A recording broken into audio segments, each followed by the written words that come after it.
Empezamos el tema 1 de este primer curso de bachillerato de Ciencias Sociales y este tema 1 se llama los números reales. Lo primero que os pongo es un diagrama de todos los conjuntos de números que conocéis hasta ahora. Lo que vamos a ir haciendo es ir leyendo estos apuntes y os iré señalando lo que voy leyendo cada vez, ¿vale? Entonces, ahora mismo estamos viendo este diagrama y vemos que los números naturales que conocemos, que son el 1, 2, 3, etc., sería el conjunto más pequeño que aparece en este diagrama. Si ampliamos ese conjunto y añadimos el número 0 y los números negativos, entonces estamos hablando del conjunto Z de los números enteros. El conjunto de los números naturales está incluido dentro del conjunto de los números enteros. Todos los naturales son enteros. Si ampliamos el conjunto de los números enteros, que son los positivos, negativos y el 0, ampliamos con números que no son enteros, pero que se pueden escribir como una fracción, entonces tenemos el conjunto de los números racionales. Y los números racionales, como veremos un poquito después, son aquellos números que se pueden expresar como una fracción, pero hay un conjunto de números que no se puede expresar como una fracción, que es el de los irracionales. En los irracionales están todos los números con infinitos decimales. Y englobando racionales e irracionales están los números reales. Es el conjunto más amplio de números que vamos a estudiar este curso. Y en el conjunto de los números reales se incluyen todos los que conocéis. Y todos son números decimales, exactos, periódicos o como sean, ¿de acuerdo? Bueno, pues empezamos el punto 1, que se llama números racionales. El conjunto de los números racionales se representa con una Q mayúscula. Como habéis visto en el diagrama, todos los conjuntos de números se expresan con una mayúscula, pero barrada se llama, con una barra en vertical, como veis, ¿vale? Bueno, pues el conjunto de los números racionales, leemos, y está formado por todos los números que se pueden escribir en forma de fracción, A partido por B, donde A y B, aquí pone con A y B, que pertenecen, ese símbolo, espero que lo conozcáis, es un símbolo matemático, es como una E, así, pertenece, se lee, y dice aquí, A y B pertenecen a Z, son enteros, o sea, números positivos o negativos, y además con una condición, un número racional no puede tener el denominador 0, ¿vale? Importante, porque un número partido por 0, pues ya sabéis que es infinito. Entonces, vemos aquí que incluye todos los enteros, y de los decimales los exactos y los periódicos, es decir, los que se pueden expresar como fracción. Bueno, vamos a hacer un recordatorio de cosas importantes de los números racionales que sabéis más que de sobra de otros años.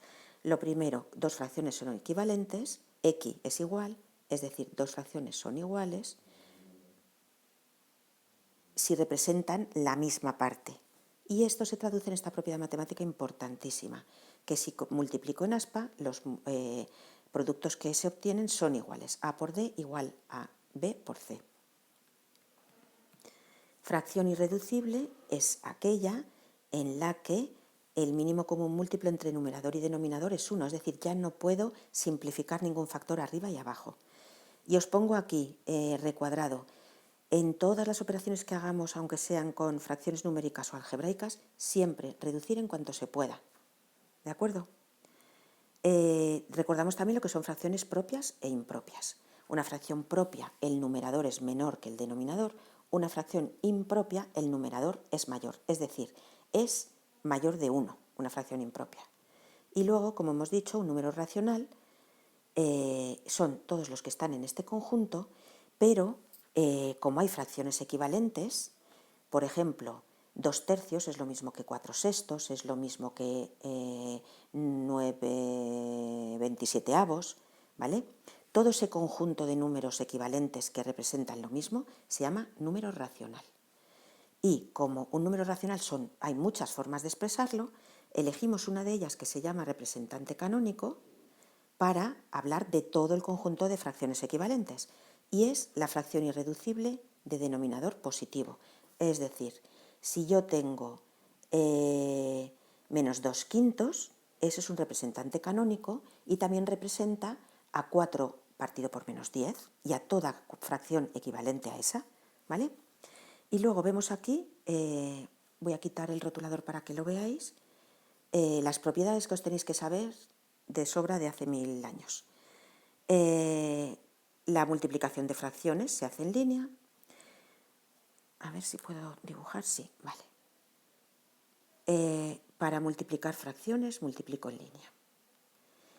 Si una fracción está elevada a un número negativo, es igual a la misma fracción dada la vuelta y el exponente positivo.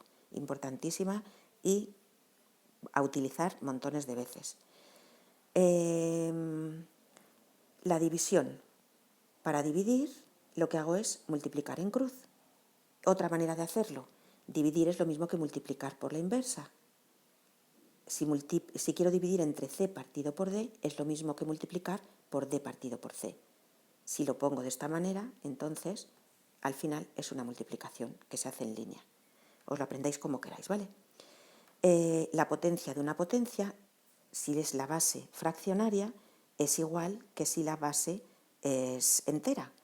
Se multiplican los exponentes, C por D. Si es una base elevado a una potencia y luego elevado a otra potencia. Continuamos por aquí. El producto de fracciones, de potencias de fracciones con la misma base, es sumar los exponentes. Si tengo la misma base, a partido por B, sumo los exponentes.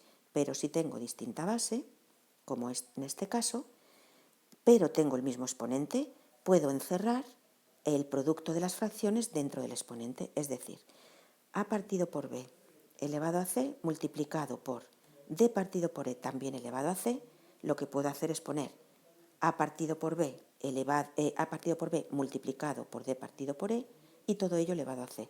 Os lo sabéis de memoria, ¿de acuerdo? Bueno, pues continuamos. Hemos visto un repaso rapidito de los números racionales, que son estos de aquí, y ahora vamos a ver los números irracionales, que son estos de aquí. Si los racionales son los que se pueden expresar como una fracción, los irracionales pues son los que no se pueden expresar como una fracción, ¿de acuerdo?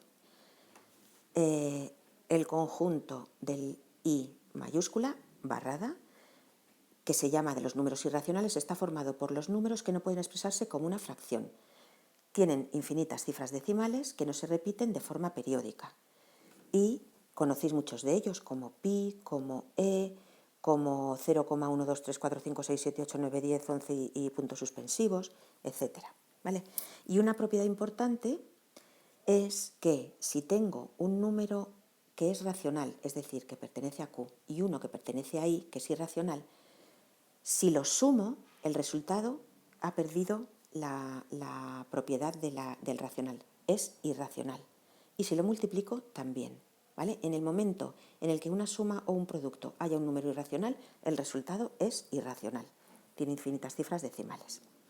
Bueno, pues una vez vistos los dos conjuntos, os acordáis que en el diagrama de arriba decíamos que esos dos conjuntos unidos forman el conjunto de los números reales. Y esto es exactamente lo que dice aquí, que los números reales se representan por R mayúscula y este conjunto es igual a la unión de Q e I.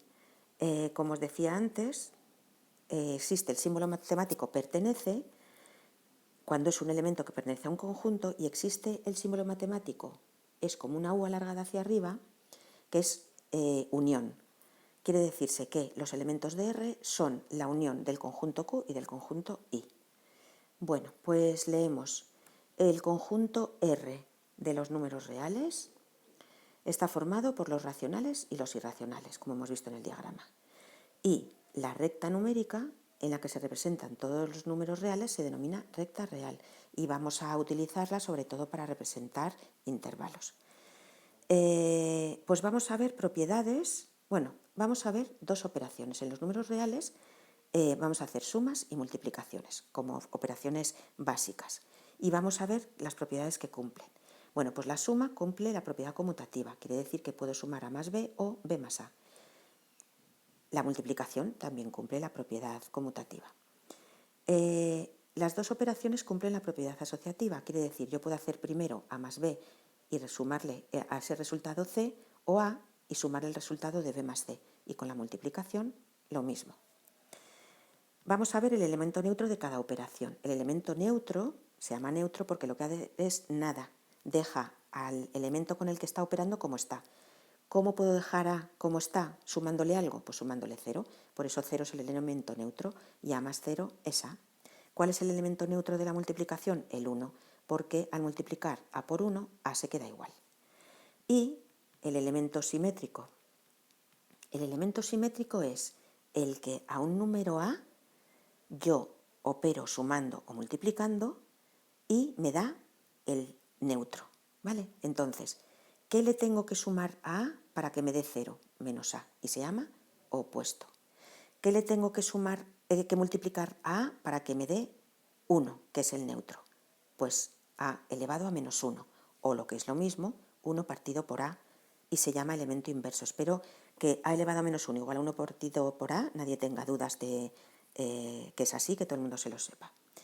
Bueno, y luego hay una propiedad que engloba, o sea, que utiliza las dos operaciones a la vez, la multiplicación y la suma, que se llama la propiedad distributiva, que dice que si yo tengo un número y a ese le multiplico por el resultado de una suma, lo que puedo hacer es multiplicar el primero por el primer sumando y sumarle el primero por el segundo sumando. Eso es lo que yo llamaba la regla de la pinza, que es como si fuera un cangrejo, que es que hago esto por esto y esto por esto, ¿vale? Bueno, pues estas son las propiedades de la suma y la multiplicación de números reales, y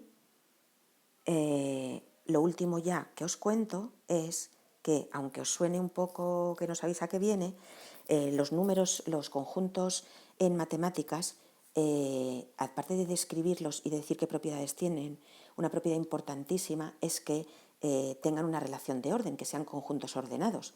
Bueno, pues el conjunto de los reales es un conjunto ordenado. Os parecerá que no tiene importancia, pero es importantísimo poder colocarlos en la recta real. Existe otro conjunto de números que se llaman los números complejos, que no se pueden ordenar. Y entonces nunca puedes decir cuál es mayor que otro, si está por encima o por debajo, si es igual o no, no se pueden ordenar, ¿de acuerdo? Bueno, pues el conjunto de los reales es un conjunto ordenado. Hasta aquí la clase de hoy.